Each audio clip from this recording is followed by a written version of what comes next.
मुसलमानों के पवित्र माह रमजान उल मुबारक के तीसरे अशरे में आने वाली मुबारक रात शब ए कद्र के अवसर पर बड़वानी शहर की तमाम मस्जिदों में मुस्लिम समाज के लोगों ने पूरी अकीदत और श्रद्धा के साथ इबादत की। इस पवित्र रात में मुस्लिम जनों ने मस्जिदों में नमाज अदा की, कुरान शरीफ की तिलावत की और अपने बुजुर्गों व महरूमिन की मगफिरत के लिए दुआएं और प्रार्थनाएं की। शहर की सभी प्रमुख मस्जिदों में इस अवसर पर कुरान शरीफ मुकम्मल पूरा किया गया, जिसके बाद विशेष दुआ का एहतमाम किया गया। इसके पश्चात कुरान शरीफ पढ़ने वाले हाफिजों और आलिमों को समाजजनों द्वारा इस्तकबाल स्वागत किया गया। शहर की तमाम मस्जिदों में इस मौके पर रौनक और इबादत का विशेष माहौल देखने को मिला। पानवाड़ी स्थित बशीरन मस्जिद में हाफिज नवीद साहब ने तमाम आलम की भलाई और सलामती के लिए दुआएं मांगी। वहीं जामा मस्जिद में हाजिफ अब्दुल जब्बार नूरी साहब ने दुआ कराई। इसके अलावा सऊद मस्जिद, इस्लामिया मस्जिद, कमिटी मस्जिद सहित अन्य मस्जिदों में भी आलिम ए दिन ने देश में अमन, शांति और भाईचारे की कामना करते हुए वतन की खुशहाली और तरक्की के लिए अल्लाह से दुआ मांगी। शब कद्र की मुबारक रात के अवसर पर समाज की ओर से हाफिजों और उलेमानों का सम्मान किया गया। इस दौरान उन्हें कपड़े, उपहार और नगद राशि भेंट कर सम्मानित किया गया। पत्रकार और समाज सेवी अब्दुल अजीज मंसूरी द्वारा कहा गया कि शब कद्र की रात हजारों रातों से बेहतर और अफजल मानी जाती है। इस पवित्र रात में अल्लाह ताला ने अपने पूर्वजों और सभी मरहुमीन के लिए दुआएं की जाती है और उनकी मगफिरत की दुआ मांगी जाती है। अल्लाह अपने बंदों की सच्ची दुआओं को कबूल फरमाते हुए उन्हें बख्श देता है। समाज सेवी और प्यारो असद खान ने मुस्लिम समाज से अपील करते हुए कहा कि इस मुबारक रात में अपने वतन और देशवासियों के लिए भी दुआ करें ताकि देश में अमन, शांति और भाईचारा कायम रहे। मोटिवेशनल स्पीकर सरफराज मंसूरी ने रमजान के महत्व को बताते हुए कहा कि रमजान का पवित्र महीना केवल मुस्लिम समाज के लिए नहीं बल्कि पूरी दुनिया के लिए खुशी, रहमत और इंसानियत का पैगाम लेकर आता है। इस महीने में मोहब्बत, भाईचारे और भलाई का संदेश दिया जाता है तथा लोगों को एक दूसरे की मदद करने की प्रेरणा मिलती है।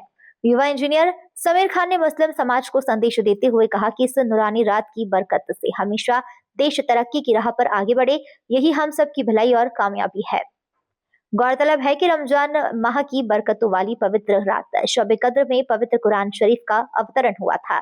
इस मुबारक रात में हजरत मोहम्मद मुस्तफा सल्लल्लाहु अलैहि वसल्लम ने अपनी उन्नत के लिए, भाईचारा कायम रखने और मानवता के मार्ग पर चलते हुए सभी इंसानों के उत्थान के लिए दुआएं की थी। इसी संदर्भ में मुस्लिम जनों ने पूरी रात इबादत की और अपने स्वर्गीय माता पिता तथा परिजनों की मगफिरत और उनके गुनाहों की माफी के लिए दुआएं मांगी। इस दौरान बड़वानी के मुस्लिम मोहल्ले में रहने वाले अन्य समाज के लोगों ने भी भाईचारे की मिसाल पेश की। उन्होंने मुस्लिम भाइयों की सेवा करते हुए रोजा खुलवाने में मदद की, ठंडा पानी पिलाया और दुआओं की गुजारिश की। बड़वानी की तमाम मस्जिदों में देश की तरक्की, अमन, चैन और खुशहाली के लिए खास दुआएं की गई।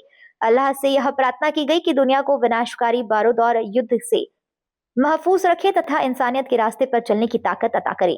साथ ही यह भी दुआ की गई कि मानवता कायम रहे, देश तरक्की करे और सभी लोगों के बीच भाईचारा, सौहार्द और शांति बनी रहे।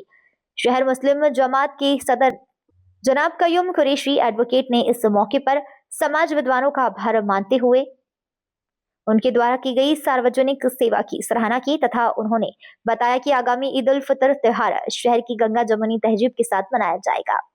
अल्हम्दुलिल्लाह शब क़द्र जो है रसूल कायनात सल्लल्लाहु तआला अलैहि वसल्लम ने इरशाद फरमाया, जो हमारे नबी हैं तमाम पूरे उम्मत के, रसूल कायनात सल्लल्लाहु अलैहि वसल्लम ने इरशाद फरमाया माह रमज़ान जब आए तो आखिरी अशरा यानी 30 दिन के पूरे महीने होते हैं, जिसमें से आखिरी 10 दिन होते हैं, उनमें ताक़रात यानी 21, 23, 25, 27 और 29 में एक रात ऐसी होती है जो शब कद्र की होती है, जिसमें से 27वीं शब यानी जो रात यानी कल गुजरी है वो रात शब कद्र की थी, और जो जिसके बारे में फजीलत में कुरान पाक में अल्लाह रब्बुल इज़्ज़त ने इरशाद फरमाया, जो एक रात ऐसी है जो 1000 महीनों से अफजल है। जिसने एक रात इबादत में गुजारी तो गोया उसने 1000 महीनों की इबादत इकट्ठा कर ली। तो उस रात के बारे में रसूल कायनात ने फरमाया कि तुम खूब इबादत करो ताकि तुम्हारे अगले पिछले अल्लाह गुनाह मुआफ़ फरमा दे। तो इस रात में हम तमाम हज़रात अक़ीदत व मोहब्बत के साथ खुद के लिए भी दुआ करते हैं और पूरी दुनिया कायनात के अमन व सुकून के लिए दुआ करते हैं। बिलखुसूस अल्हम्दुलिल्लाह जिस शहर में रहते हैं उस शहर के लिए दुआ करते हैं और पूरे मुल्क के लिए हम दुआ करते हैं कि अल्लाह ताला हमारे मुल्क पे अमन व सुकून कायम रखे आपस में भाईचारगी कायम रखें और मोहब्बत का पैगाम हम बाहर भी देते हैं और मस्जिद के अंदर दुआ के ज़रिए से भी देते हैं, क्योंकि इस्लाम हमें मोहब्बत सिखाती है। रसूल कायनात ने इरशाद फरमाया, मोहब्बत करो और एक दूसरे से भाईचारगी पैदा करो। इसलिए हम खूब दुआएं किए रात में, और आज तक पूरी रात जग करके दुआ करते आए, और आज भी दुआ करते कि अल्लाह ताला हम सब पे खूब करम की बारिशें अता फरमाए, आपस में मोहब्बत अता फरमाए। आमीन। अस्सलामु अलैकुम व रहमतुल्लाहि व बरकातुहू। आपका तारुफ, आपका परिचय? मेरा नाम मौलाना अब्दुल जब्बार नूरी, मैं इमाम जामा मस्जिद बड़वानी, शहर बड़वानी। बड़वानी से हाजी अब्दुल अजीज मंसूरी के साथ सैयद रिजवान अली की रिपोर्ट।